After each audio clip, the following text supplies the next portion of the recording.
peace for just a minute. Peace is our greatest treasure. We search and we pray for it through our lifespan on this earth. The older we get, the more we realize and appreciate the value of peace. We consider peace actually on 3 different levels. First, there is peace with God. This means to be one with God or in harmony with the laws of the Creator. I constantly tell you the laws of God are immutable. They're unchangeable. They are from eternity to eternity. They don't change. Humans change. Remember, God is not human. He's not anthropomorphic. We try to give human attributes to God. He's not human, spirit. Some consider our peace with God to be the most difficult, but actually of the 3, peace with God is the easiest to obtain and to maintain. The reason peace with God is not difficult is because we are dealing with the one who is peace. We're dealing with the one who is peace, just as he or she is love. There is no discord in God. He is too great to be small, too gracious to be cruel or unforgiving. That's the old thinking, the God of the Old Testament, the one that was going to smite you and smote you and send you to a place called hell to burn for eternity if you didn't get it right. Are you kidding me? The loving God. It's interesting, in the New Testament, he changed over. It's wonder, like, did he change his mind? Did he start to like us? I think the Old Testament was about, this is how you don't want to act. But this is coming to the New Testament, your Father loves you unconditionally. Unconditionally. Jesus, our big brother, gave us the concept of God as a kind and loving Father who can be approached by faith without any mediator or offering. You don't need me to get to God. You don't need anybody to get to God. You go straight. You got a straight line to him yourself. All you got to do is say Father, Father, Mother, God, and you're in. Just like that. Instantaneously. By thought. Peace with God is simple and can be experienced by any person regardless of your nationality or your base religion, as we call it. Because we all come with a base religion. And there's nothing wrong with that. But you figure out what works for you and what doesn't. Some of those tapes need to be rewound, and some of those tapes need to be taken out and tossed. Stopped. You know, don't take what people tell you as gospel unless you've done the research yourself.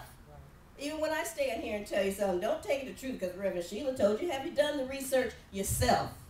Because I can't walk your path. I can't walk your path. You're going to get to the other side and say, well, Reverend Sheila told me? They're going to say, well, what did you do? How did you maneuver through your life challenges? How did you maneuver through your experiences? Nobody can walk this path but you. Peace with men is the second phase.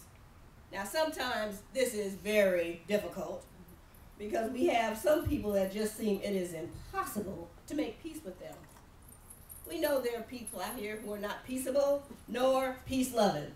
They're not happy unless some garbage is always going on. They're always stirring up the pot. That's when they're the happiest, when they got you spinning off your cycle. Y'all know because I hear the laugh. Such humans are not at peace with God nor with themselves. It really doesn't have a doggone thing to do with you. Understand that. When someone's being ugly, it has nothing to do with you unless you choose to bring that into your experience. Because as Eleanor Roosevelt said, nobody can make you feel bad unless you allow it. Words of truth from this woman. No one can make you feel bad unless you allow it. Once you say, you know what, talk to the hand because the ears ain't listening, they're going about the business. These people's souls and minds are filled with discord, and they're out of harmony with life. It takes much effort and forgiveness to live or to work with this type of individual, and it causes much suffering on the part of the one who loves peace, unless you figure out it's not about me, and you can step back. Because some folks, you got to say, I can love you from a distance. I can love you from a distance. Jesus said, blessed are the peacemakers, for they shall be called the sons and daughters of God. Peacemakers not only love peace, but strive to maintain it with others. It's not just striving for it. You have to be able to maintain it. In other words, you can blur all day long. But if you can't walk it, then you don't know it.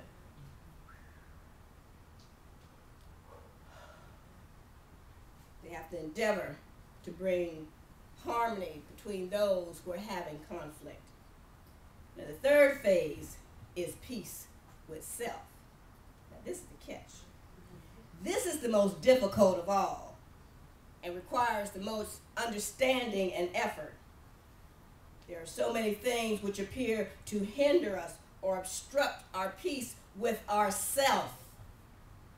Never mind with anybody else. We're not even talking about anybody else. We're talking about right here. We're talking about right here. Self. This is all about you right now.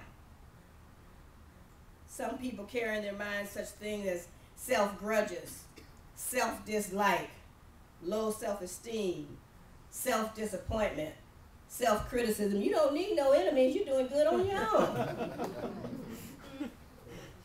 Are you serious? You're one with the Father. You're fabulous. I love me. Everybody kiss your hand. I love me. I say, I love me. I love me. I love me. It's got to start here, because you can't give it out there if it doesn't start here. How are you going to give something you don't know what it is? How are you going to do that? Oh, shit. When we have inner peace, we can meet the storms of life with strength and faith that no outer force can destroy. And I don't care what it is. I don't care what it is.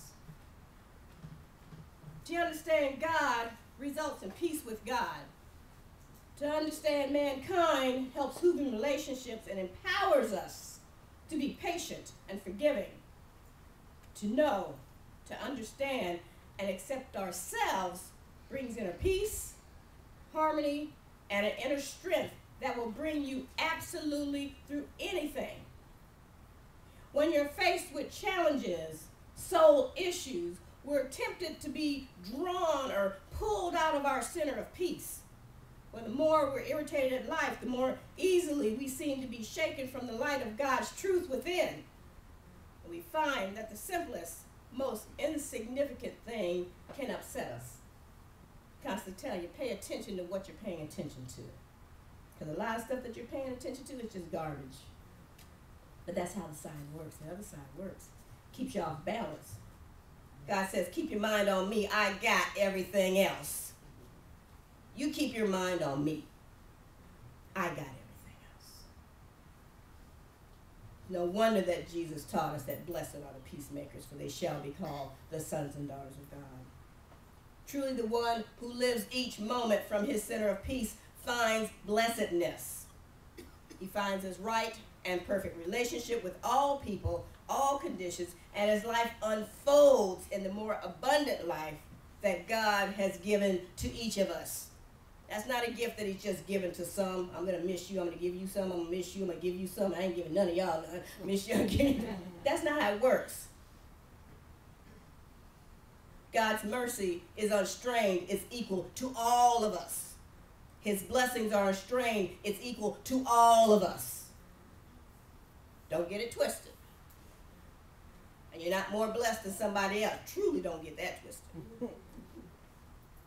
Because you don't know what else somebody's path is about. That's right. You don't know what someone else's path is about. So don't assume that. Ooh, I got something for you next week. I already know. Thank you, Father. I already know what I'm bringing for y'all next week. Hello. There's great power in the peaceful response. And today is a day to practice it. Our whole consciousness will be harmonious in this moment if we can just be peaceful. Now, you may say, well, why are you specifically bringing that to us? We all know what's going on out in the Gulf with the oil. My daughter called me this morning and said that some tar balls washed up on the Panhandle beaches today. So I had a Harmony angel that sent me something that had to do with Dr. Masaru Emoto. You know, he does the water.